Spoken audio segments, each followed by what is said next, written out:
There are moments amid the whirlwind of daily life when we suddenly realize we've been endlessly running toward a place we've never reached or constantly looking back at somewhere long gone. The mind, like a leaf caught in the wind, drifts at times into the past, full of regrets, and at others toward a future heavy with worries. And in those moments, we forget a simple yet priceless truth: the present, the only place where we are truly living. Thank you for taking the time to listen on the channel. Let go, find peace. I hope these sharings will be like gentle raindrops refreshing your soul. The Buddha teaches that the present is like a blooming flower. If we are lost in thoughts about the past or future, that flower will close unconsciously, and we will miss its fragrance and beauty. The past has already gone. We cannot change it. The future has not yet come. We cannot grasp it. Only the present is real ground on which we can plant seeds of peace. Living in the present doesn't mean ignoring everything, but rather cherishing each breath, each glance, each smile. It is when we drink a cup of tea and feel its fragrance and warmth seep into our hands, when we listen to the bird song and smile without rushing to think about the next task. When we learn to be still in the present, worries gradually dissolve, like thin clouds drifting away in the morning light. Then our hearts feel lighter, deeper, and filled with gratitude. For happiness doesn't lie in a tomorrow yet to come, or a yesterday already gone. It is right in this very moment when we realize we are alive, breathing, and loving. The present is the only doorway that leads us to truth and freedom. Yet strangely, in the rush of life, most of us choose to stand outside that door. We keep running between faded memories and unformed plans, unknowingly trapping ourselves in a loop of regret and anxiety. The Buddha teaches that if we want to touch the truth, if we long for freedom, we must learn to step into the present, the only place where life is truly happening. Perhaps everyone has experienced days when the mind is pulled back to the past. We think about what we've done, what we've said, and the mistakes that make our hearts ache. We wish we could go back and fix them, but the past is like water that has flowed under the bridge. No matter how hard we try, we cannot hold it. On the other hand, the future can make us restless. We ask ourselves, what will happen tomorrow? If things don't go as planned, what will I do? Such thoughts unknowingly build invisible walls that block us from the peace already within our hearts. The Buddha teaches that the present is not only the moment happening right now, but also the key to awakening.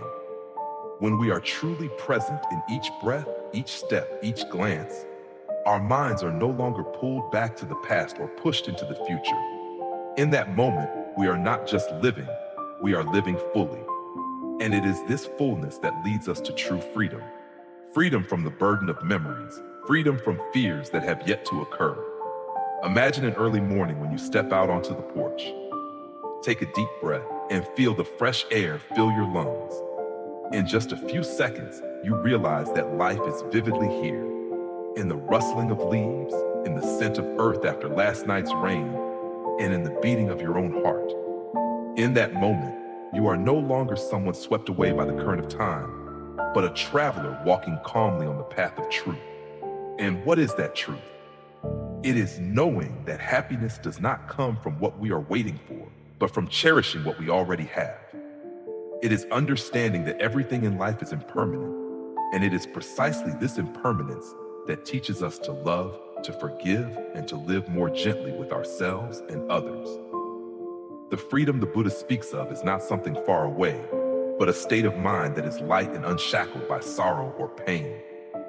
When our minds rest in the present, we are no longer driven by fear, nor clouded by anger or ambition. In those moments, we can make wiser choices, love more purely, and live more peacefully. Of course, stepping into the present is not always easy.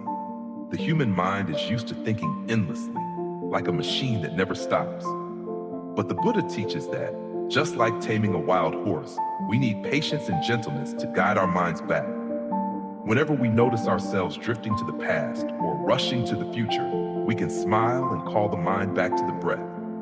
Simply breathing deeply, slowly, and knowing I am breathing We have already opened the door to truth and freedom.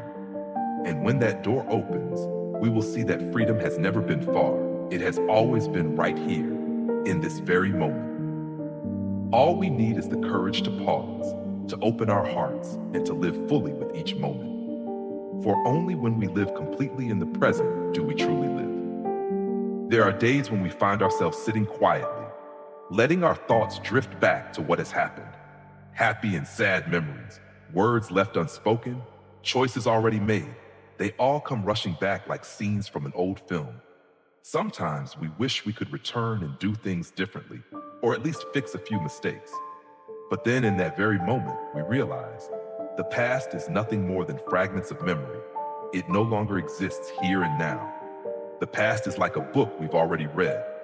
No matter how many times we turn its pages, the words remain unchanged. It may bring lessons or stir old feelings, but it cannot alter our present. The only thing we can do is learn from those pages, then close the book and move forward. If we keep clinging to that old book, we will never have hands free to hold a new one. There's a story that goes like this.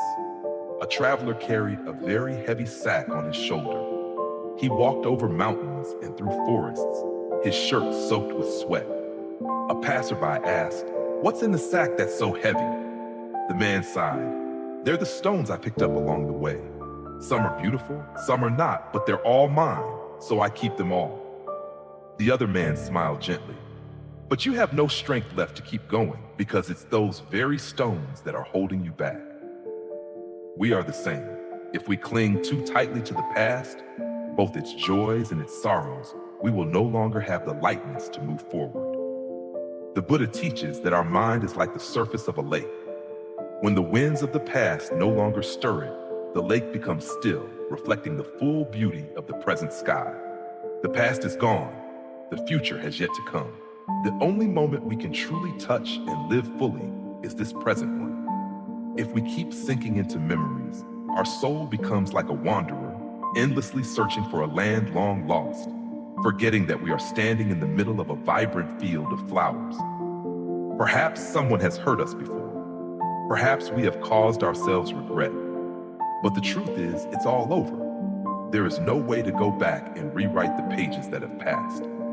Instead of blaming ourselves or others, let us ask, what do I want to write on today's page? For each new day is an opportunity to live differently, to love more, and to forgive more, especially ourselves. One afternoon, I sat on my porch watching yellow leaves fall. The leaves had completed their journey, lush green in spring, radiant in summer, then quietly letting go when autumn came. No clinging, no regret. The tree did not weep for the fallen leaves, and the leaves did not mourn not being on the branch anymore. Everything followed its natural course. We should learn the same. Be grateful for what once was, and smile when it's time to let go. Letting go of the past does not mean forgetting it. It means we are mature enough to look back without being swept away by old emotions. It means we can remember without letting those images suffocate our hearts. Then, memories become lessons, not chains. Try taking a deep breath once and tell yourself, I am here, right now. When the mind truly returns to the present, we see how blue today's sky is, how warm the sunlight feels, and how steady each step can be. We realize that peace is not in the past or the future. It is blooming right beneath our feet. So if today you are still carrying an old pain, allow yourself to set it down. If there's an apology you never got to say, send it into the wind and let the wind carry it away. If there's a joy you never cherished, smile softly and say, thank you for coming. We all deserve lightness, and the past is not a place to live forever. Remember, the past is only memory. This present moment, this is the gift. And gifts are meant to be opened, savored, and cherished while we still hold them in our hands. There are nights when we toss and turn, listening to the ticking clock as it reminds us that time keeps moving, while our minds wander endlessly to things that have not yet happened. The future, two words that feel close yet far, that seem within reach yet slip through our fingers. We try to predict it, plan it in detail, prepare for every possible outcome, but the more we try, the tighter our minds become, like a string pulled to breaking point. The Buddha says, "The future has not yet come, the past has gone, only the present is a gift." These words sound simple, but how many of us truly live fully in this very moment? We often trap ourselves in predictions and worries, like someone standing before the ocean, trying to guess how high tomorrow's waves will be, or whether the water will be blue or gray. But the waves have their own rhythm, just as the future has its own path, and it doesn't always follow our will. When we clutch the future in fear or longing, we miss the beauty right before our eyes. Instead of taking a deep breath to enjoy the morning tea's fragrance, our minds drift to unfinished projects, unclear plans, or possible scenarios. And so peace slips away, leaving behind an exhausted emptiness. Practicing the Buddha's teaching is not about giving up dreams or stopping planning. It is about preparing just enough, but not tying our happiness to results that have yet to arrive. It is about having the courage to release what is beyond our control, trusting that each step will bring its own lessons and gifts. Try pausing once, placing your hand over your heart and closing your eyes. Inhale deeply, feeling the air fill your chest. Exhale slowly, letting worries fade like morning mist. In that moment, we realize we are still alive, still here, and that is all that is needed for this moment. The future may bring storms or it may bring rainbows, but either way, it will arrive in its own time, no sooner, no later. Our task is to tend the soil of the present well, so that when the season comes, flowers will bloom on their own. And in each breath, we will find a quiet, lasting peace, one that no shift in the future can take away. There are burdens we cannot see or touch, yet they weigh heavily on our hearts and minds every day. Worry is one of those burdens. It is like an invisible backpack we strap onto our shoulders, filled with fears that haven't happened, questions without answers, and worst-case scenarios our minds constantly imagine. The more we think, the more tired we become, yet our strength is wasted on nothing truly useful. Imagine you are taking a walk on a quiet morning, the sunlight warm but gentle, a light breeze brushing through your hair. Everything around you feels peaceful, yet inside, it's as if you are swimming in a sea of chaotic thoughts. You worry about unfinished work, about what might happen tomorrow, about things you cannot control. The peace of the moment before you is swallowed up by the waves of anxiety. In truth, those things don't yet exist outside of your imagination, yet they dictate how you breathe, how you live, and how you see the world. Once, someone said, "Anxiety is like carrying an umbrella while the sun is still shining. You tire yourself out for no reason." Indeed, worry cannot stop the rain. It only exhausts us before it even comes. We cling to fears in our minds as if letting go would mean losing control, when in fact it's the holding on that robs us of freedom. The truth here is simple. Anxiety doesn't come from the outside, it grows from within. Just by changing our perspective, many things can become lighter. Like a person carrying a heavy bundle of firewood. If they put it down for a moment, the road ahead feels shorter and their legs less tired. Life is the same.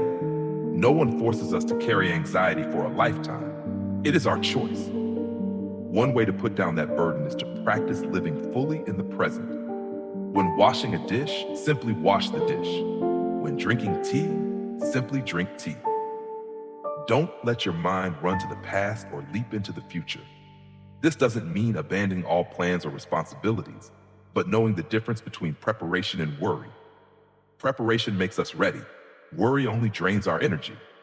You might ask, how can I stop worrying? The answer is, we don't need to force ourselves to stop immediately.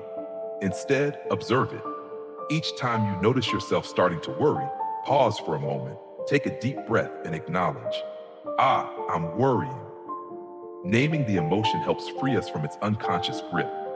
Once you recognize it, ask yourself, is what I'm worried about actually happening right now? Is there anything I can do at this moment? If the answer is no, then gently set it aside. From the perspective of the Buddhist teachings, worry is also a form of attachment, clinging to what does not yet exist. The Buddha reminded us, the past is gone, the future has not yet come. Only the present is worth living. When we understand this deeply, we realize we don't need to waste time on what is not yet real. Every passing moment is an opportunity to live more deeply, to love more, and to be more grateful. A small story. There was a man who spent all day fearing his house would be robbed. Every night, he locked the door 7 times and checked every corner, yet still lay awake, restless. One day, a monk passed by and said, "You are so afraid that you've forgotten you are living in a warm house, with a roof over your head, with loved ones, and with peace right in front of you. You cannot protect happiness if you refuse to live in it." From then on, the man began practicing sitting down, breathing, and feeling the present, instead of being bound by scenarios that had yet to happen. If seen clearly, anxiety is also a teacher. It reminds us there are things we are trying to control but cannot, and that we need to learn to trust in ourselves, in those we love, and in the natural flow of life. When we hand back to life the things that are not ours to hold, we receive a gift, lightness. Think about it. If today we worried a little less, our hearts would be lighter, our sleep deeper, and our smiles easier. We would have more time to watch the sky, to listen to birdsong, to talk with a friend. And perhaps it's those small moments we will remember most when looking back on our lives. So if you are carrying the burden of anxiety, give yourself permission to put it down. Not to abandon it forever, but to pause, to breathe, to live. Life is not only about hurried journeys, it's also about the moments when we know how to stop and smile at ourselves. Only then are we truly free. Living in the present is the art of recognizing and accepting all emotions as they arise, without avoiding, denying, or judging them. When we bring our minds fully back to the present, we begin to notice each breath, each heartbeat, and the subtle movements of the soul. Every emotion, joy, sadness, worry, or happiness, is part of life, coming and going like clouds drifting across the sky. If we try to chase away unpleasant feelings or cling to pleasant ones, we only stir up our minds more. But when we learn to smile at both joy and sorrow, we find our hearts grow lighter. In the Buddhist teaching, the present is the gateway to peace. He once advised, "The past is gone, the future has not yet come. Only the present moment truly belongs to you." This doesn't mean abandoning plans or forgetting the lessons of the past, but living mindfully in whatever we are doing, cherishing each breath and each moment. When drinking tea, just drink tea. Feel its fragrance, its warmth, and the relaxation spreading within. When walking, just walk. Feel your feet touch the earth, the breeze on your cheek, and the sounds around you. This is how we connect deeply with life. Give yourself time. No one is forced to let go immediately. Just like a wound on the skin needs time for new flesh to grow, memories also need time to soften. In the meantime, do things that bring your mind peace. Walk under the early morning sun, sit and listen to gentle music, talk to someone who truly listens, or simply take a deep breath and exhale slowly. Each breath is a reminder to yourself, "I am here and I am okay."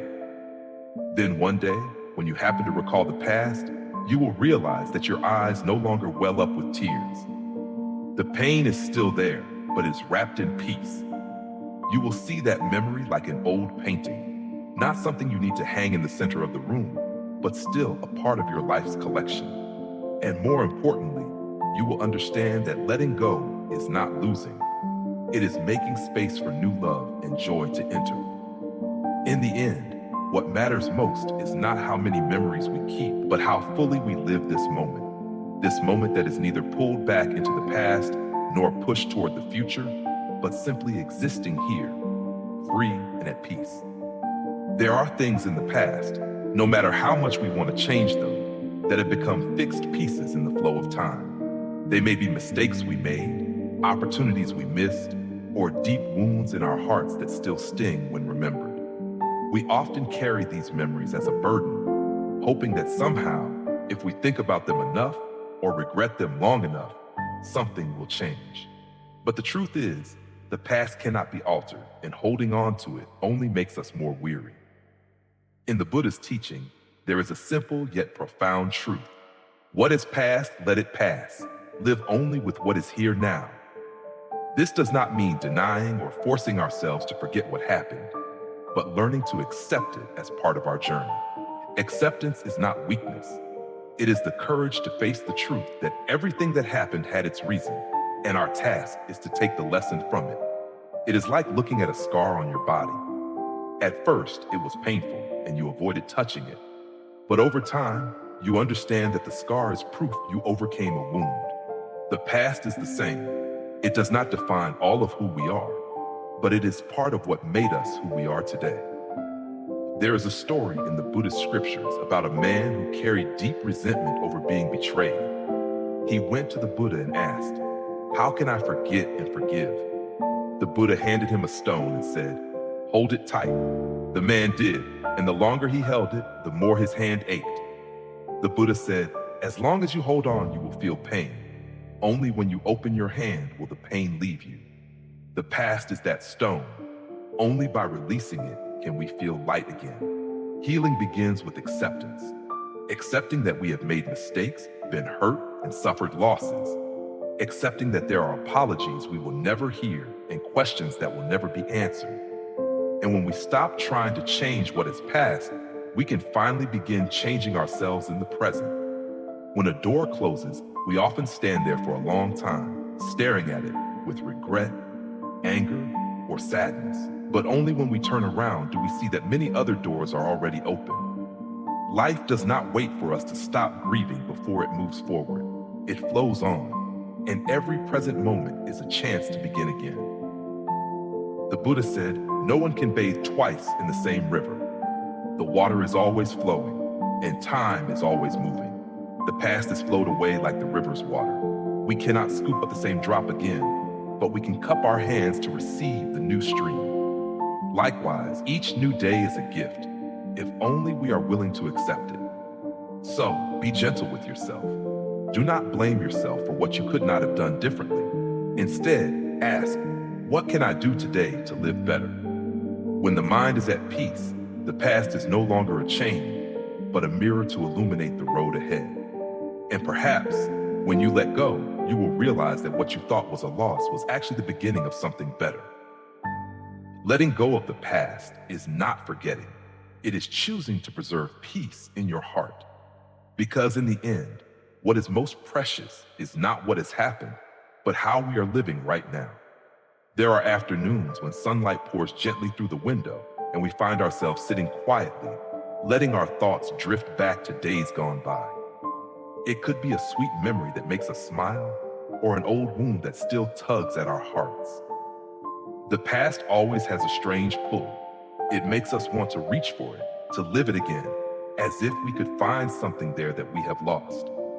But what we forget is that the past exists only in memory, while life is still flowing forward. Living in the past, whether it was beautiful or painful, can make us forget the value of the present. When we are too immersed in what has been, it becomes hard to welcome what is here now.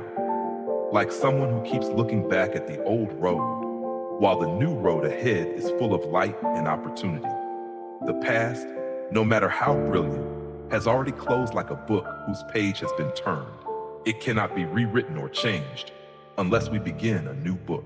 Someone once said, if you keep living in the past, you'll miss the present and lose the future.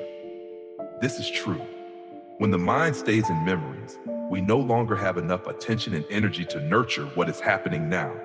We may miss precious encounters, once-in-a-lifetime opportunities, or the simple joys that today is offering us. A small story. There was a person who always thought about their youth when everything felt easy and full of vitality. They often compared the present to the past and felt there was nothing left to enjoy. Then one day, while talking to a neighbor's child, they noticed the pure, bright eyes of the child as they shared their dreams. In that moment, they realized joy isn't only in the past, it is still here, if only we choose to see it. From that day on, they began to pay more attention to the small things around them and found they could still smile just as much as before. From the perspective of life's wisdom, constantly living in the past is like tying a rope to your ankle and fastening it to a rusty post. You may want to move forward, but the rope makes every step heavy. Only when you let go and cut the rope can you truly be free. The past can give you lessons, but it is not a place to stay forever. The Buddha's teaching also reminds us the past is gone, the future has not yet come, only the present is worth living. When we truly understand this, we see that every passing moment is precious and cannot be repeated. Happiness does not come from holding tightly to a memory, but from fully enjoying each moment that is here now. Living in the present does not mean denying what has passed. We can still cherish memories and smile when we think of them, but we do not let them hold us back. Think of memories like old photographs. Sometimes we take them out to warm our hearts, then put them back in the drawer and keep moving forward. Because if we hold on to that photo forever, we will have no hands left to receive the gift that today brings. If one day you realize you've been lost in the past, try stopping for a moment, taking a deep breath, and asking yourself, right now, what is here that I haven't noticed? It might be the sound of birds outside the window, the aroma of fresh coffee, or a loved one waiting to talk to you. These things are alive, breathing, and waiting for you to be present with them. In the end, what matters most is not how beautiful the past once was, but how we choose to live today. Because only by being truly present can we create new memories. And perhaps one day, those memories will make us smile when we recall them, but they will never be a place where we are trapped. There is something interesting we often forget. Life only truly happens in this very moment. The past has slipped away like pages already read. The future lies in pages yet to be opened. Yet so often, we spend most of our time recalling what has been or worrying about what has not yet come, forgetting that the present, the moment we are breathing, is the only place where we can truly live. In the Buddhist teaching, the present is compared to a bridge. The past is on one shore, the future on the other, and the bridge is the only path for us to cross through life. If we keep looking back or straining to see far ahead, we will forget to walk on this bridge, to enjoy each steady step beneath our feet. Focusing on the present is the key to calming the mind, keeping us from being swept away by the endless current of thoughts. When we truly live fully in the present, we begin to notice so many things we used to miss. The morning bird song, the sunlight streaming through the window, the fragrance of a hot cup of tea, all becoming clear and vivid. We no longer move through life on autopilot. Instead, we start to feel, to be grateful, and to realize we are truly alive. There is a story in the Buddhist scriptures about a Zen master and his student. The student was always worried about the future and what might happen. One day, the master handed him a glass of water and said, "Drink it, but you may only think about the past or the future." The student tried, but realized he could not taste the water when his mind wasn't there. The master smiled. You see, if your mind is not here, you will miss even the taste of life. Focusing on the present not only helps us enjoy each moment, but also heals the wounds of the heart. When the mind is here and now, we are no longer tormented by regrets or pains of the past, nor haunted by worries that have yet to come. We allow ourselves to rest in this very moment, letting the soul breathe. Of course, focusing on the present does not mean abandoning the future or forgetting the lessons of the past. The past remains a treasure of experience. The future still needs our preparation, but both are built from the present. As the Buddha taught, tomorrow is created from what we do today. If we live fully today, the future will naturally become brighter. In modern life, it is easy for the mind to become scattered. The phone rings, new notifications arrive, work piles up, all pulling us away from the present moment. But if we pause for a moment, take a deep breath, feel the air entering and leaving the body, we will find ourselves returning to ourselves. Just those few seconds are enough to remind us that the present is opening before our eyes, and we can choose to live it fully. Focusing on the present also helps us connect more deeply with those around us. When we listen to someone with full attention, without thinking about how we will respond, without being swept away by other thoughts, we give them the most precious gift, our complete presence. This not only makes the other person feel understood, but also strengthens the bond and authenticity of the relationship. So, remember that every present moment is unique and will never come again. If we miss it, it's gone forever. Focusing on the present is how we honor life, honor ourselves, and honor those we love. Because when we live fully today, we are not only making one meaningful day, we are building a peaceful life. In this way, the present is not just a moment, it is a gift. There are times when we sit still in one place, yet our mind is not there. The body is in the present, but our thoughts have wandered to some faraway place, perhaps to faded memories or to imagined scenarios that haven't happened. We think we are living, but in truth, we are lost between two unreal realms, the past and the future. Recognizing when the mind has drifted like this is the first step to returning to the present and living more fully. The clearest sign is when we no longer truly feel what is happening around us. For example, you might be eating a meal, but cannot recall what the food tastes like because your mind is lost in an old story or worrying about tomorrow. You might be sitting with loved ones, yet their words pass through your ears without leaving a trace because your mind is roaming somewhere else. That is when you are no longer truly present. Another sign is a sudden change in emotions unrelated to the present moment. You may be in a quiet, peaceful space, but suddenly feel sad or anxious. Upon closer awareness, you might realize you were recalling a painful memory or imagining a future situation that stirred unease. These feelings do not come from the here and now. They come from somewhere else in the mind. Sometimes the mind gets caught in the past when we keep repeating, if only, or I should have. We dissect every detail of something that has already happened, blaming ourselves or others as if it could change. Conversely, when the mind leans toward the future, we often get caught up in what if or will it. Every plan becomes heavier, shrouded in a mist of worry and uncertainty. A small story. There was a person who often took morning walks, but instead of enjoying the birdsong or the gentle breeze, they kept thinking about an unpleasant conversation from yesterday or dreading a meeting tomorrow. One day, while walking, they suddenly realized they had passed their favorite row of trees without noticing. At that moment, they understood how much beauty they had missed, simply because their mind was not walking with their feet. From then on, they practiced pausing, taking a deep breath, and paying attention to each step. The life lesson here is clear.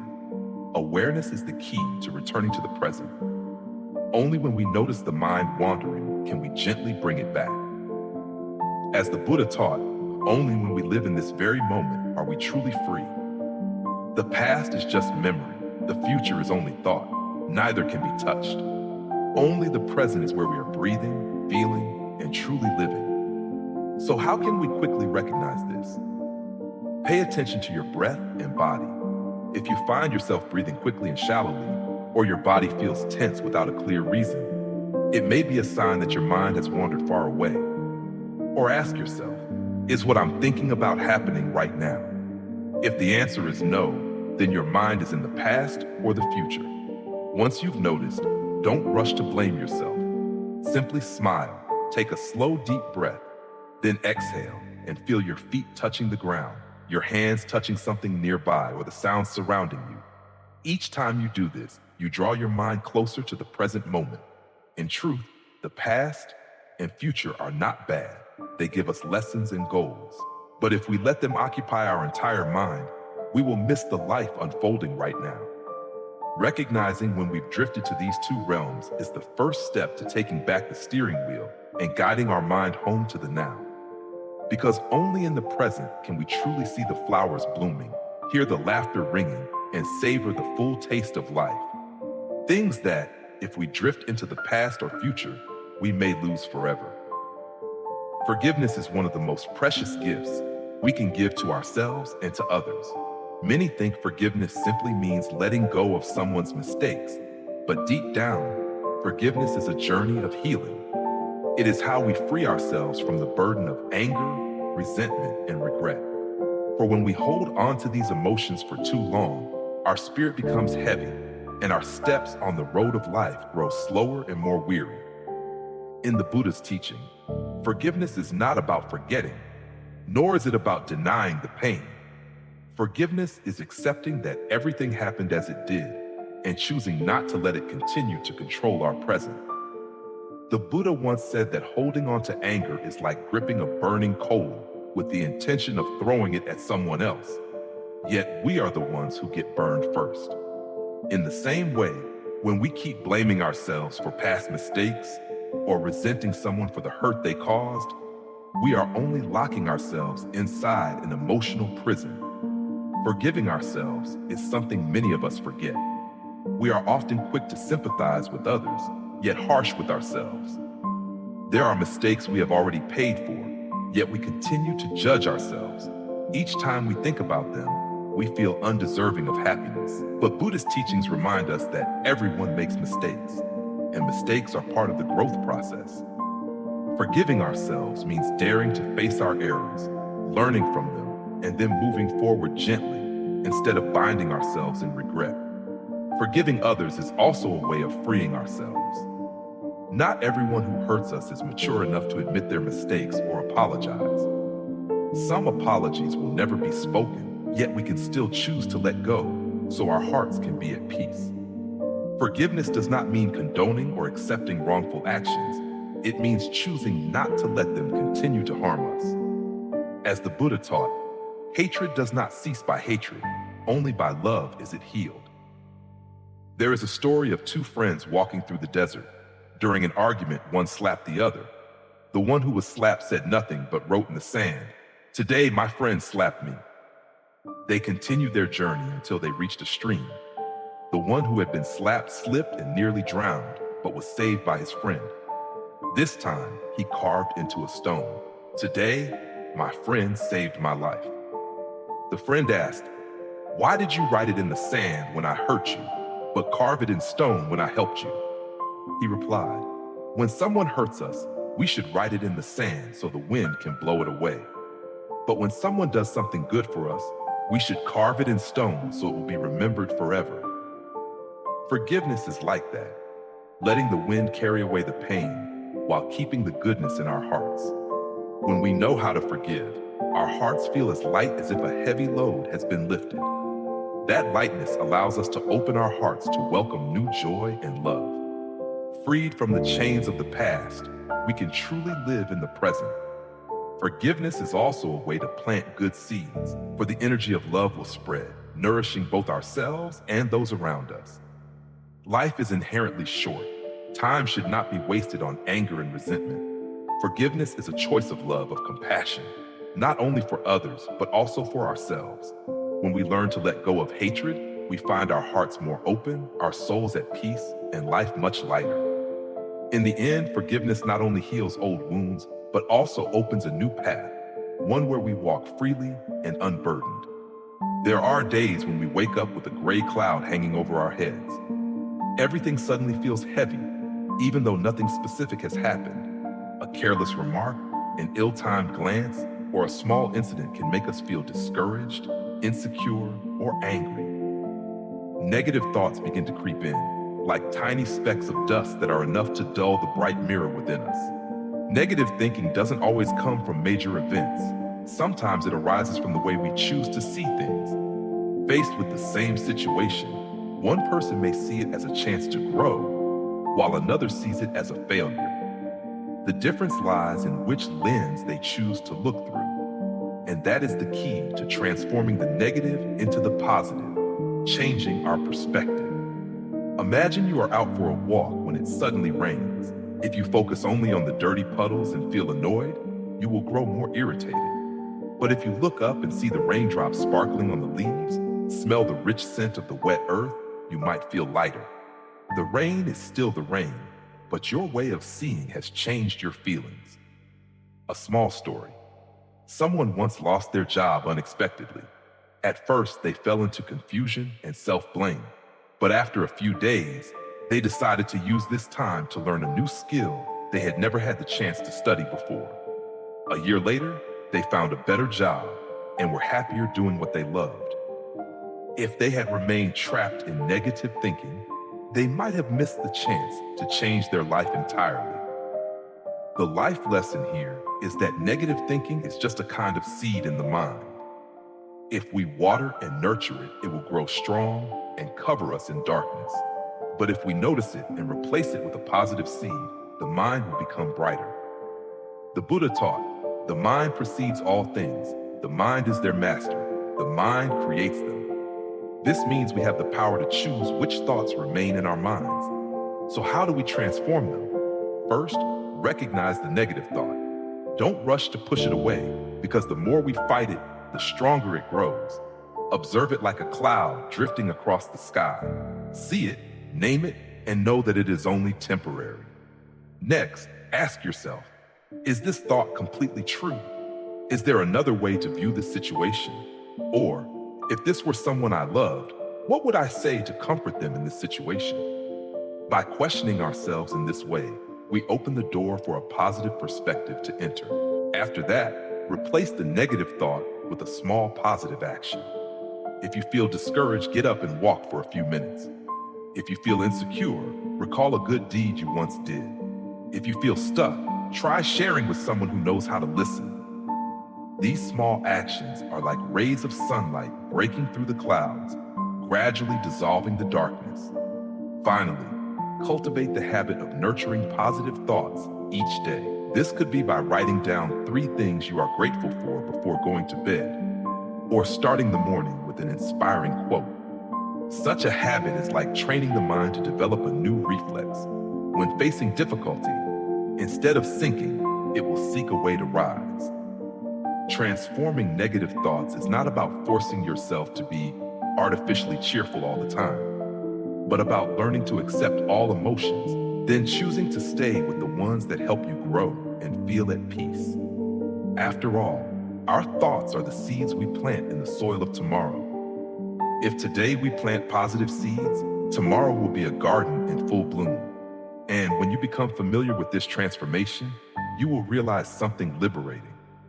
No one can completely control circumstances, but you can always control how you think about them. When you change your thinking, you change your life. Sometimes, happiness doesn't come from the grand things we dream of, but quietly resides in the small, simple moments we often overlook. A hot cup of tea on a chilly morning, the gentle sound of rain tapping on a tiled roof, or the delicate scent of morning dew mingling with the fragrance of flowers, all are life's little miracles, if we pause to notice them. The Buddha taught that happiness is not a distant destination, but exists in every step, every breath of the present moment. Yet the human mind easily runs back to the past or leaps toward the future, so we often forget the precious moments right before us. Sometimes, in our rush to seek great achievements and memorable events, we miss the ordinary things that have the power to warm the soul. Imagine an early morning when the whole city is still sleeping. You sit by the window, hands wrapped around a warm cup of tea. The heat spreads into your palms, the faint aroma drifts into the air, and each small sip flows down your throat, carrying an unexpected peace. In that moment, if you are fully present, you will find all your worries suddenly dissolve, replaced by gentle warmth. Or on a rainy afternoon, when each drop taps a rhythm on the roof, all you need to do is sit still and listen. Rain has a magical healing power. It washes away the dust in your mind, drawing you back to yourself. The rain doesn't rush, doesn't shout. It simply falls patiently, reminding us that everything in life has its own rhythm, and we need only slow down to join it. Happiness can even come from the morning's scent. It might be the aroma of freshly baked bread, the fragrance of newly brewed coffee, or the earthy smell after a night's rain.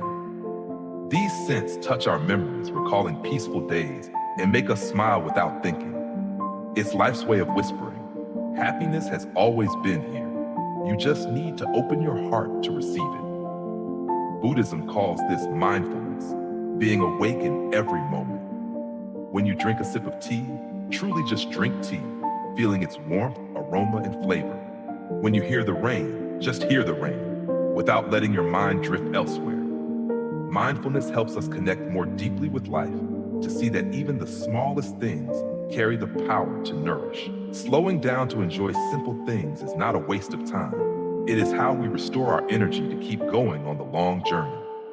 Just as a garden needs daily watering, Our hearts also need to be nourished with small joys. If we wait only for big achievements to allow ourselves happiness, we will miss thousands of beautiful moments passing by every day. And one day, when you look back, you will realize that it was these small things that stitched together a peaceful life. A hot cup of tea, the sound of falling rain, the morning's fragrance, all are gifts life offers freely. As long as we know how to cherish them and smile, happiness will always be within reach. Because happiness in the end is not something we must search for far away, but is in how we live each day, how we open our hearts to receive the small yet genuine things. And when the heart feels grateful for those simple moments, life becomes lighter, fuller, and far more beautiful. There are days when we feel like a torn sail in the vast sea. No strength left to rise, no calm left to resist the waves. Those are the days when our eyes are weary, our minds tangled, and our hearts filled with questions like, why am I like this? We are often quick to show compassion to others, but harsh toward ourselves, not allowing ourselves to be weak or sad. Yet weakness is a very natural part of being human. Just as the sky cannot always be clear, our hearts cannot always be strong. Sometimes we shine like the sunrise. Sometimes we are dim like a rainy afternoon. And this is not a sign of failure, but proof that we are still living, still feeling every shade of human experience. Being compassionate toward yourself means giving yourself permission to be tired, to slow down, even to break down in tears, not to remain in sadness forever, but to acknowledge that we too need to be held, comforted, and healed. Like a child who falls, the first thing to do is not to force them to stand up immediately, but to gently soothe them and say, it's okay, you'll be fine. I once knew someone who always set very high standards for themselves. Whenever they made a mistake or failed to achieve what they wanted, they would harshly criticize and blame themselves without mercy. Until one day, sitting by a quiet river and watching the water flow, they suddenly realized, even a river has stretches of rushing currents and stretches where the water moves slowly.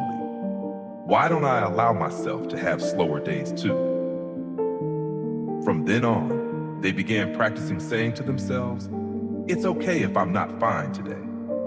And strangely, when they stopped forcing themselves to be strong all the time, they felt lighter and recovered more quickly.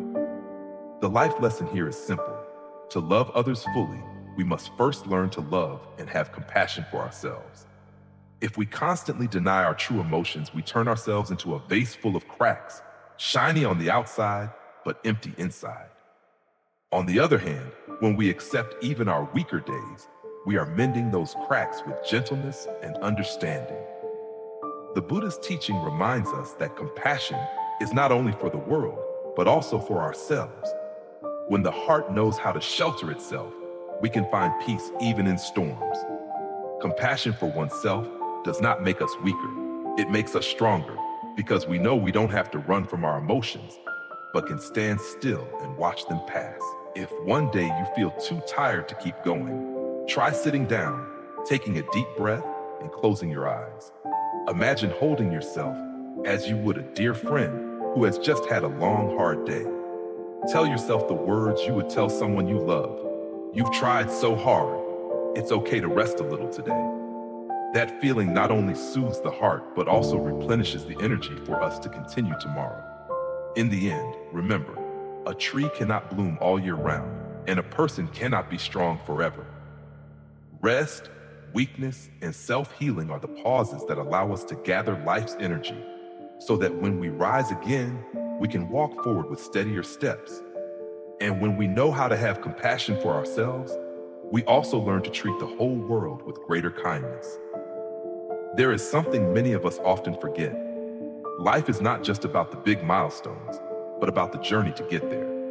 We often rush toward the destination, a better job, a bigger house, a higher position, forgetting that every step, every stretch of the road is where happiness is happening. In the Buddhist teaching, happiness is not the reward we receive when we achieve our goal, but the state of a peaceful mind throughout the journey. If our mind is fixed only on the future, we will miss the beauty of the present. And if we don't know how to enjoy today, then even when we reach the destination, we will quickly set another goal and keep running, keeping ourselves exhausted. Imagine someone climbing a mountain. If they focus only on the peak, ignoring the sound of the stream along the path, the fresh breeze, and the scent of the forest, then upon reaching the summit, they will realize they have missed the most beautiful part of the trip. Life is the same. Its true value lies not in the moment we arrive, but in all the experiences, lessons, and joys we encounter along the way. Buddhism encourages us to practice mindfulness so we can be present in every moment. When working, focus on the work itself rather than only on the result. When talking, truly listen instead of just waiting for your turn to speak.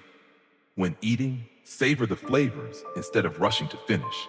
This complete presence helps us realize that the journey is the most precious part. The joy of the journey comes not only from the good moments, but also from the challenges. Each difficulty is a lesson. Each stumble is a chance to understand ourselves better and grow. If we only look for joy at the destination, challenges will feel like obstacles. But if we see them as a natural part of the journey, we will learn to smile even when it rains, knowing that the rain also makes flowers bloom. There is a Buddhist story about a student eager to attain enlightenment. He asked his master, "How long will it take for me to be enlightened?" The master replied, 10 years. The student quickly said, "What if I work twice as hard?" The master smiled. "Then 20 years." The more we rush, the more we miss the lessons life offers in each moment. When we know how to enjoy the journey, the pressure lightens and the mind becomes calmer. We stop comparing ourselves to others, stop counting the days until we arrive, and start appreciating each day we live. Joy is no longer a distant goal, but the peaceful feeling of knowing we are moving in the right direction, step by step. And one day, looking back, we will realize that the journey itself was the gift. The spontaneous conversations, the pauses to watch a sunset, the drops of sweat from our efforts, all have contributed to a vivid picture of life. The Buddha taught, the path to happiness is not where you arrive, but how you walk it. So instead of only wishing to reach the destination as quickly as possible, let every step be part of your happiness. Because when we know how to smile throughout the journey, no matter where the destination lies, we have already truly lived. There are crossroads in life where we stand still for a long time, not because we don't want to move forward, but because fear is holding our feet in place. Fear of making mistakes, of failing, of losing, of not being good enough, not being lucky enough. That fear is like an invisible hand keeping us back, whispering words that make us hesitate. What if you go? What if the outcome isn't what you hoped for? And so we stay where we are, watching opportunities pass by, comforting ourselves with the thought that standing still is safe. But too much safety eventually becomes an invisible cage. In that cage, we can see the world out there, but we cannot touch it. Fear is not meant to make us avoid everything. It's meant to remind us to be cautious. The problem is, when we let it take the wheel, we end up running in circles within our comfort zone, never knowing what lies ahead. Think of a baby bird leaving the nest for the first time. It doesn't know if its wings are strong enough to fly far, but if it clings to the branch out of fear of falling, it will never know how vast the sky can be. Life is the same. You only find out how far you can go when you dare to step forward, even when the road ahead is still unclear. There was someone who once dreamed of opening a small shop, but year after year, they stopped at the idea. They feared that if they failed, people would laugh. They feared losing money, time, and even hope. One day, sitting with a cup of tea, they asked themselves, if I keep staying still, am I truly safe? Or am I losing the chance to live the life I want? That question made them decide to try. The first shop wasn't perfect, but from those shaky first steps, they learned more than any book had ever taught them. The life lesson here is this. Clarity often comes after we start, not before. Waiting for certainty before acting is like standing forever on the shore, waiting for the sea to be calm before swimming, yet the waves never truly stop. The Buddha once said, To accept impermanence is to accept the uncertainty of life. When we understand this, we see that an unclear future is natural. The important thing is not to have all the answers, but to dare to take the first step. Then, step by step, the path will reveal itself. If today you're facing a decision and fear is surrounding you, take a deep breath and ask yourself, what's the worst that could happen? And if it did, could I survive it? You'll realize that most fears are just stories in your head that haven't happened yet. And when you truly face them, you are often stronger than you thought. Remember, stepping forward doesn't mean rushing in unprepared. Bring with you faith, mindfulness, and patience. But don't wait until everything is perfect before starting, because that perfection may never come. One day, when you look back, you will be grateful for the times you chose to take a step, even when your heart was racing and your hands were trembling. Because it was those steps taken in uncertainty that led you to places you would never have reached if you had stayed still. In the end, remember, fear is only a companion, not the driver. You are the one holding the wheel of your life. And sometimes, the most beautiful part of the journey is not the destination, but the moment you realize you are brave enough to leave your comfort zone and step into the unknown. There are words of love that, if we don't say today, we may never have the chance to say again. Life is fragile and impermanent. No one knows if tomorrow will come or how long a loved one will still be with us. Yet we often hesitate, letting I love you, I'm sorry, or thank you remain in our hearts, waiting for the right moment. And then, when that moment never returns, we are left only with regret. The Buddha taught that life is like a dewdrop on the tip of a blade of grass, sparkling but quickly vanishing under the morning sun. Impermanence does not announce itself, and that is a gentle reminder that we must live fully in each moment and love while we can. Love does not need perfect conditions, enough time, or absolute readiness. As long as the heart can still feel, we can give it away. Many people think that love requires grand gestures or expensive gifts. But sometimes just a shared meal, a warm hug, or a sincere question is enough to warm someone's heart. Affection is not measured by material things, but by presence and sincerity. When we spend time with someone, we are telling them, "You matter to me." There is a story in the Buddhist scriptures of a son who was so busy that he rarely visited his mother. He thought that once his career was stable, he would spend more time with her. But one day, his mother quietly passed away. Standing before her altar, he realized that all his plans for love were too late. The shared meals that never happened, the conversations never spoken, all that remained was memory. That story reminds us that love must be planted and nurtured every day. It is not a debt to be repaid someday in the future. Loving whenever we can is also a way to heal ourselves. When we give affection, we receive joy, warmth, and connection in return. Every kind word, every caring gesture is like a good seed planted in the soil of the soul. One day, that seed will bloom into a flower of happiness, not only for others, but for ourselves as well. Buddhism teaches about compassion, a vast, unconditional love that makes no distinctions. When we live with a compassionate heart, we naturally want to speak gently, act kindly, and treat everyone well, even those we only meet in passing. Because we know that everyone carries within them sorrows and wounds invisible to others. A smile, a kind inquiry, these may sometimes be the only light someone receives on a dark day. Life may take many things from us, but it also gives us one choice: to love or not. And once we choose to love, let no barrier stop us from expressing it. Don't wait until success to honor your parents. Don't wait until friends drift away to say thank you. Don't wait until loss to realize the value of a hug. Today, call an old friend. Hold your parents' hands a little longer. Send a message just to say, "I miss you." These seemingly small gestures are the threads that bind people together, softening life's harsh edges and filling it with humanity. For one day, when we look back, we will never regret loving too much, but we will ache if we love too late.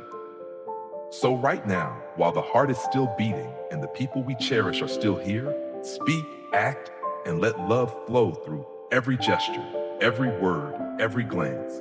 Because love is never a waste, but if delayed, it becomes something we can never make up for. There are days when we get so caught up chasing big plans and distant goals that we forget peace often lies in the smallest, closest things. We don't need a faraway trip or a grand achievement. Sometimes it's enough to spend a slow morning cooking, an afternoon tidying up the room, or a quiet evening watering plants. These simple acts can bring a strange, deep calm, as if the soul has just been washed clean of dust. Cooking, for many, is just a daily chore.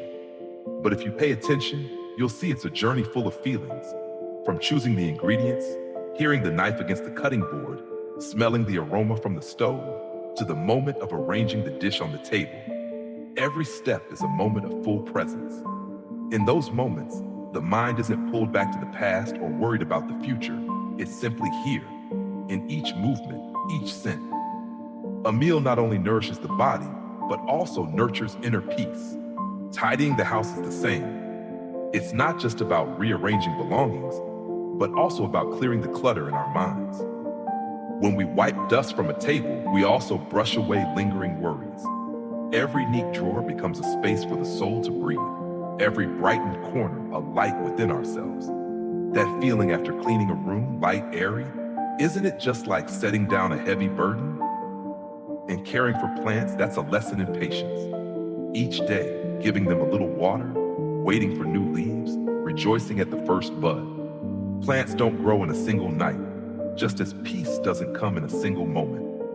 But day by day, the small acts of care bear fruit. When you look at a plant you've tended thriving, you realize happiness isn't about doing something grand. It's about the time and love you've poured into nurturing life. The life lesson here is clear. Peace isn't a luxury. It's always within reach if we pause to notice. Simple acts like cooking, cleaning, and caring for plants are precious pauses that bring us back to ourselves. They're not loud or showy, but they have the power to heal, to remind us that happiness has never been far away. Buddha once said, "When washing the dishes, just wash the dishes." It sounds simple, but its meaning is profound. Live fully in each moment. When cooking, cook with full attention. When tidying, tidy as if you are arranging your own soul. When caring for plants, tend them as if you're cultivating your own peace. If one day your mind feels heavy, try turning off your phone, setting worries aside, and doing something simple. Maybe wash a few glasses, wipe down a table, water a flower pot. You'll find that each motion is like a gentle breath, each passing second quietly easing your burdens. Peace doesn't need to be found in high mountains or vast seas. It can be in a small kitchen, in a freshly cleaned room, or in a balcony corner filled with green. And when we cherish these simple acts, we realize happiness was never gone. We just forgot to turn around and see it. In life, we are often taught how to say yes, how to open our hearts to receive, and how to agree in order to please others. But sometimes, what matters more is learning how to say no, gently yet firmly, to protect the peace in our hearts. Saying no is not selfish, nor is it a rejection of love, but rather a form of mindfulness to avoid placing ourselves in situations that disturb our peace and exhaust our spirit. The Buddha taught that our mind is like a still lake. If we let the wind blow strongly again and again, the water will ripple and we will not be able to see our own reflection. Every time we reluctantly nod to a request we do not truly wish to accept, we allow that wind to stir the surface of our inner lake. Learning to say no is like building a fence to protect that lake, keeping it calm and clear. Many people hesitate to say no for fear of offending others, of being seen as cold or unkind.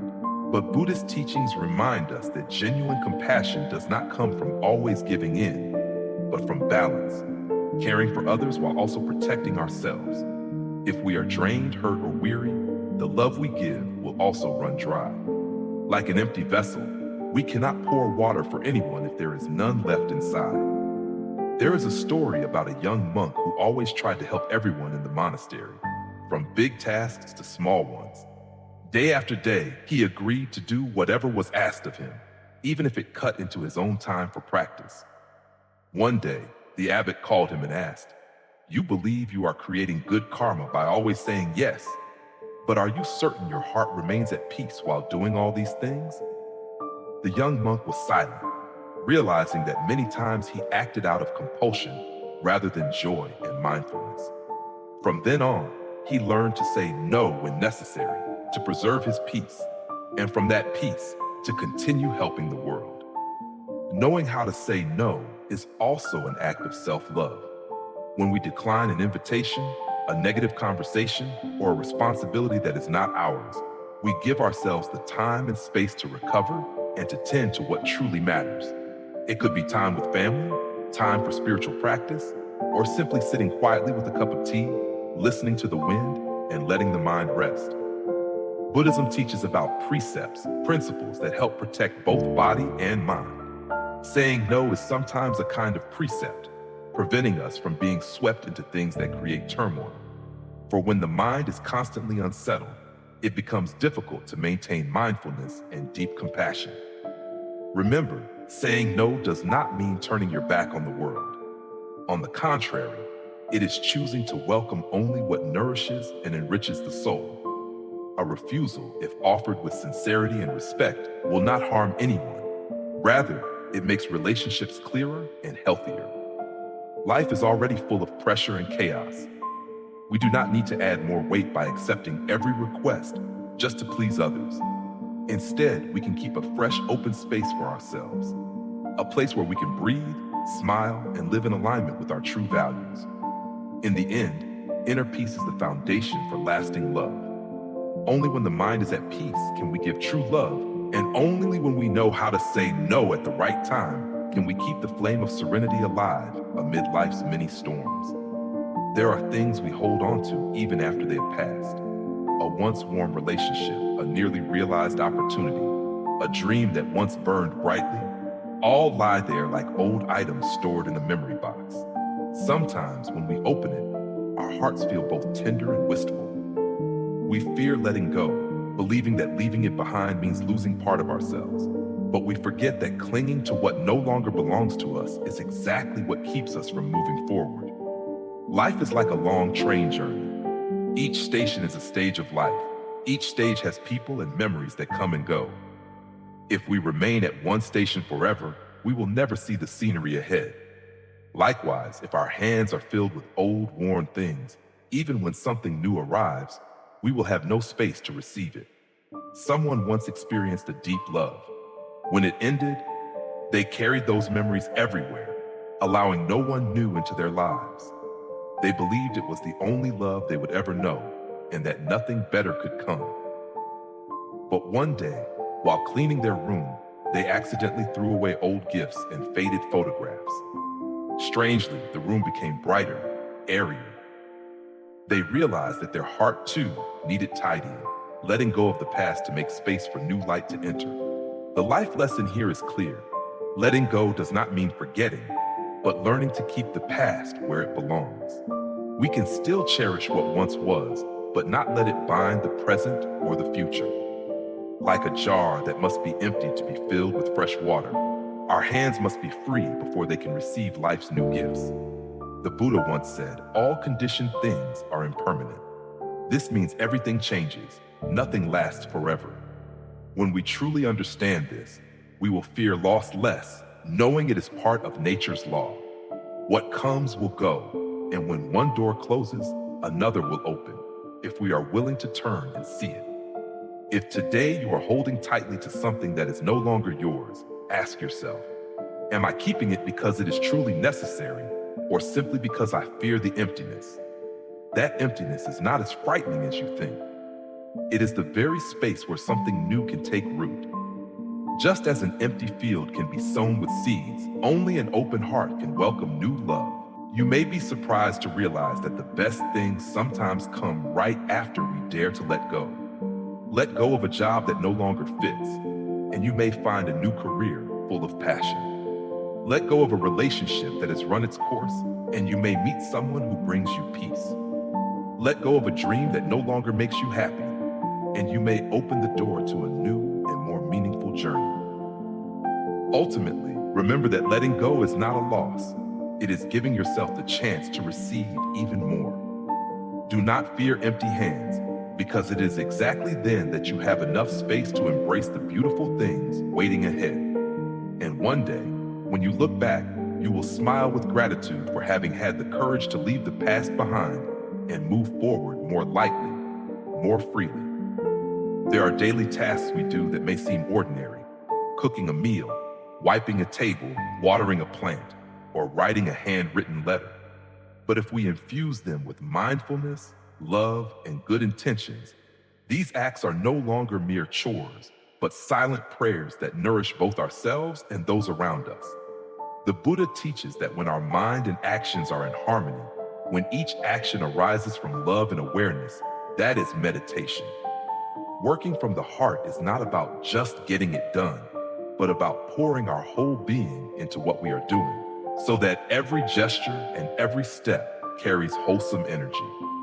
Imagine a morning when you make a cup of tea. Instead of rushing to drink it before the clock runs out, you slowly boil the water, inhale the fragrance of the tea leaves, and pour each drop of hot water as if you were pouring warmth into someone's heart. In that moment, making tea is no longer just preparing a drink. It becomes a small ritual to begin the day with peace and good intentions. Working from the heart is also a way of giving without words. A mother cooks for her child with all her love. A craftsman tends to each detail of his creation. A teacher carefully prepares every lesson plan. All of them are silently sending blessings of peace and happiness to those who will receive their work. In Buddhism, this is the spirit of the Bodhisattva path, acting in ways that benefit both self and others, planting seeds of goodness. A flower arranged with a pure mind carries a different energy than one placed carelessly. A gift prepared with reverence touches the heart more deeply than one given out of obligation. Working from the heart is also a medicine for healing. When we focus on the present, on each small action, we are no longer swept away by worries of the past or future. The mind finds rest, the breath becomes gentle, and that calmness seeps into our work, radiating outward. There is a story about a Zen master and his student. Every day, the master personally swept the temple courtyard, even though many disciples were willing to do it for him. When asked why, the master simply smiled and said, "I sweep the yard to sweep the dust from my mind. Each stroke of the broom is a prayer for the world to have less suffering." This shows that when we work from the heart, even the smallest action can hold great meaning. If each of us worked this way, cooking with gratitude, working with a spirit of service, treating others with respect, the world around us would become warmer. The things we do, whether others notice them or not, still leave an imprint in the shared energy of life. And one day, looking back, we will realize that it was those quiet moments of pouring our hearts into what we do that gave our lives meaning. Then life is no longer just a string of passing days, but a chain of prayers expressed through action, sending peace and love into the world. Therefore, whatever you do, do it from the heart. Let each thing you do be like a wholesome flower blooming in the garden of life, a silent blessing for all beings. For when we work from the heart, we are not only completing a task, we are planting a seed of goodness that will continue to bloom, even when we are no longer there to see it.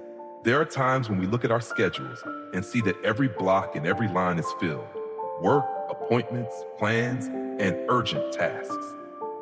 Day after day, we live as though running a race without knowing where the finish line is. Our schedule has no room left, and neither do we.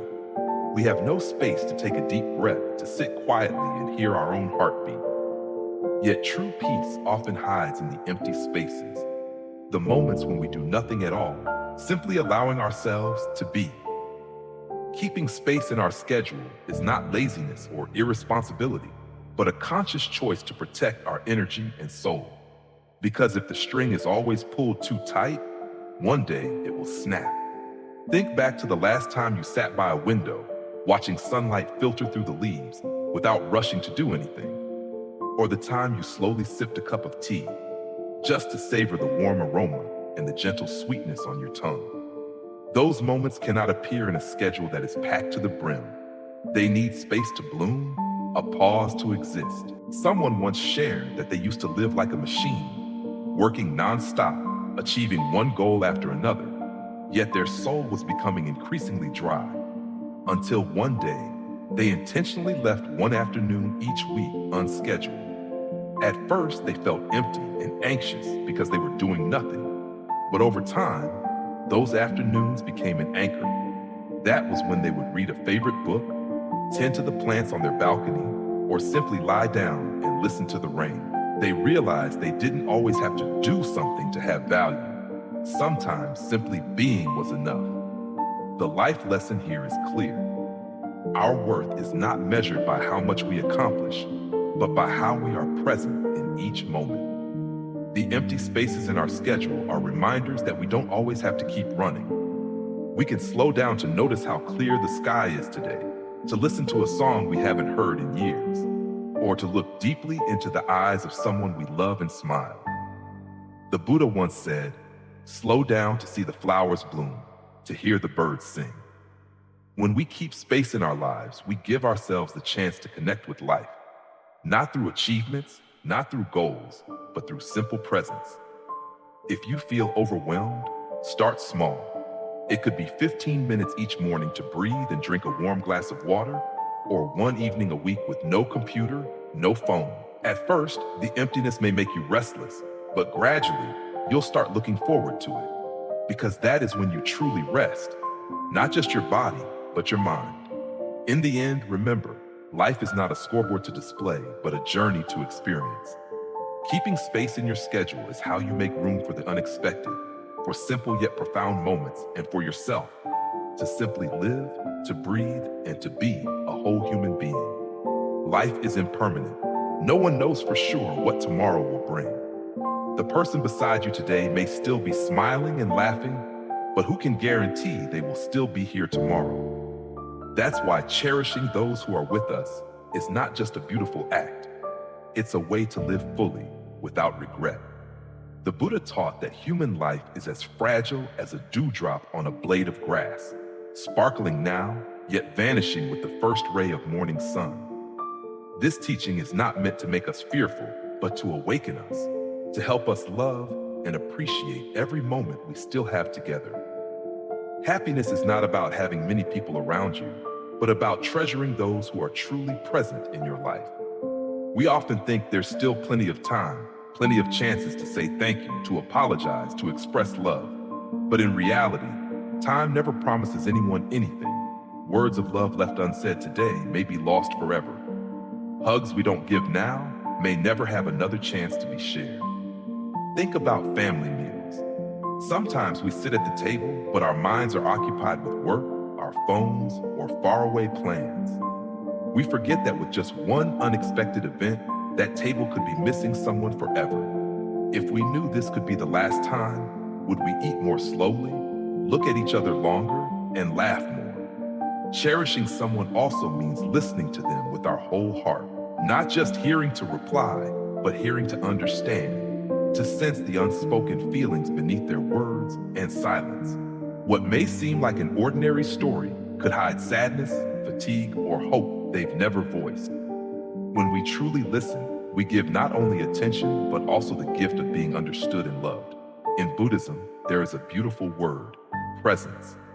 When we are fully present with someone, uninterrupted by distractions, we are giving them the most precious gift, the acknowledgement that you matter to me.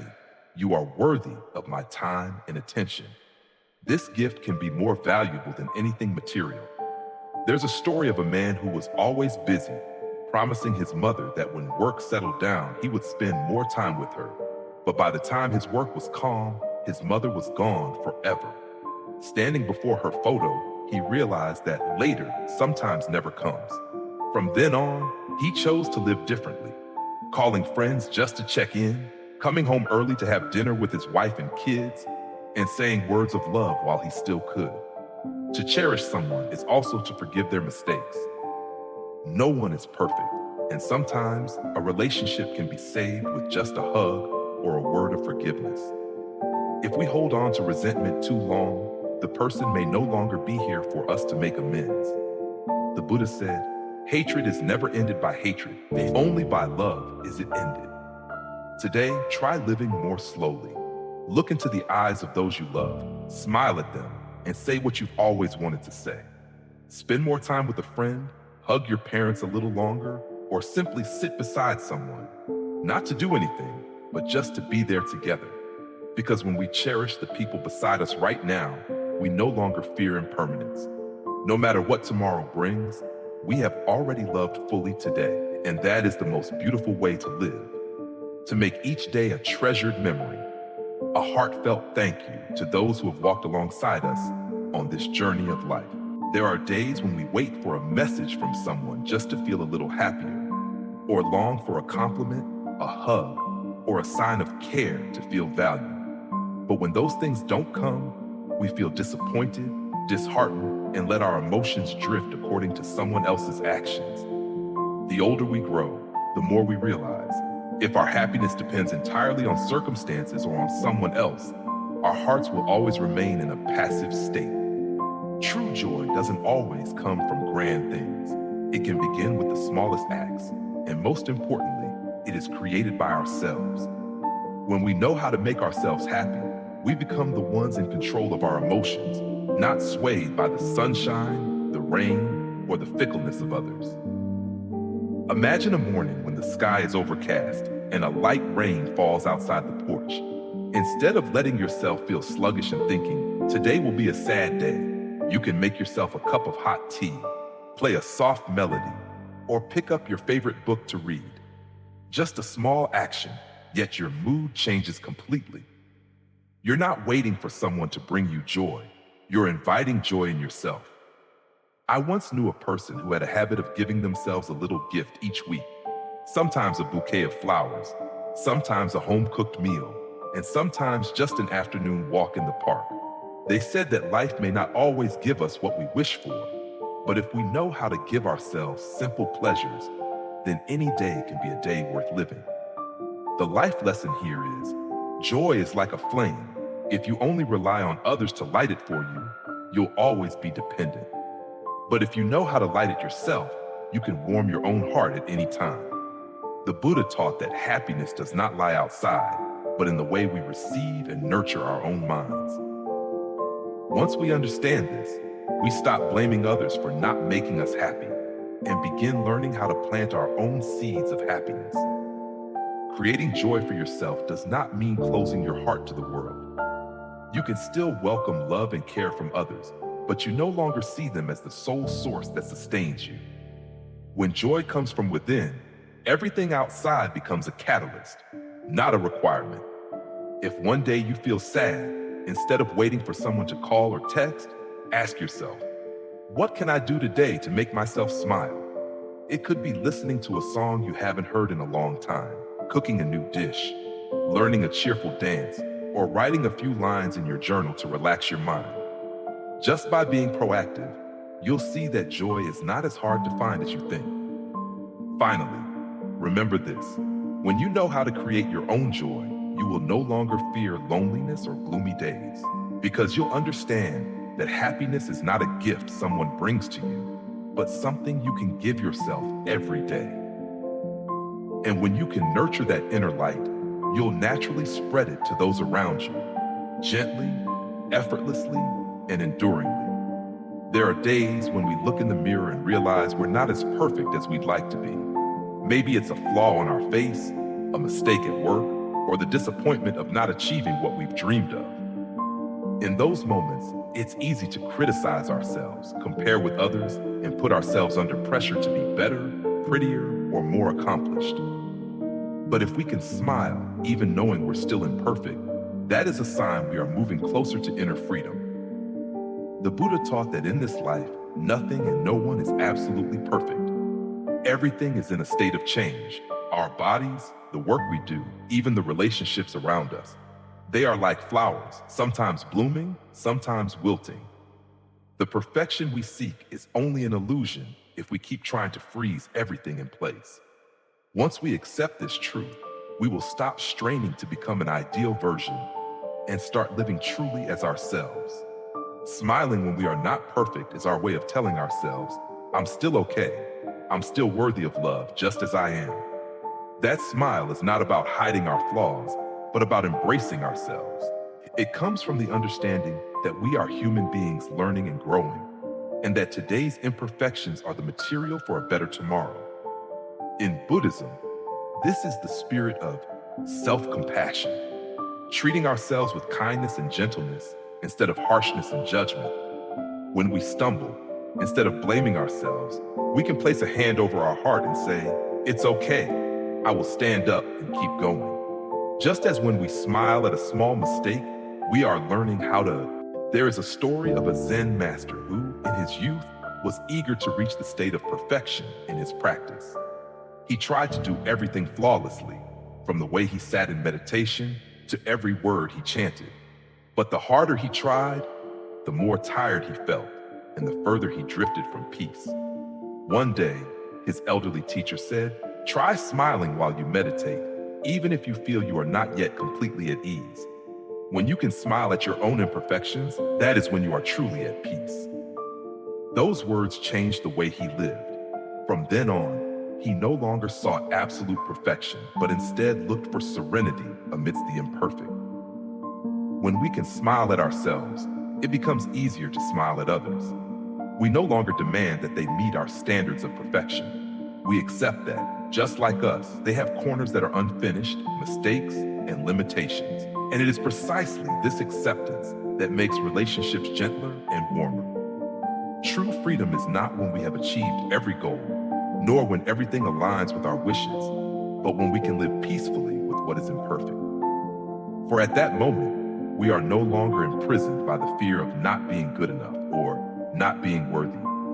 We escape the cage of comparison and expectation, allowing ourselves to fully enjoy each moment. Today, try sitting down, taking a deep breath, and smiling. Not because everything is perfect, but because you are here, alive, and still have the chance to love, to learn, and to grow. That smile will become the key that unlocks the door to freedom, helping you step out of invisible constraints and find true tranquility within your soul.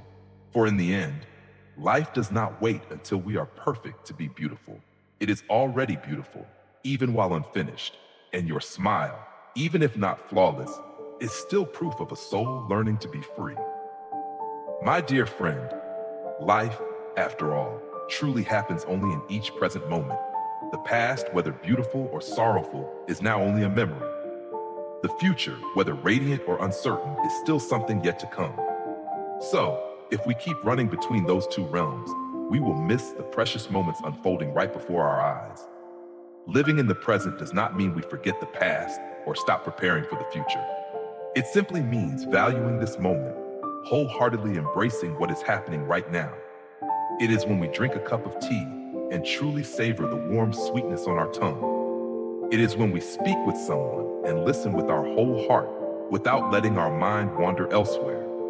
It is when we walk down the street and feel the wind, smell the scents, and see the sunlight, as if it were a gift sent just for us.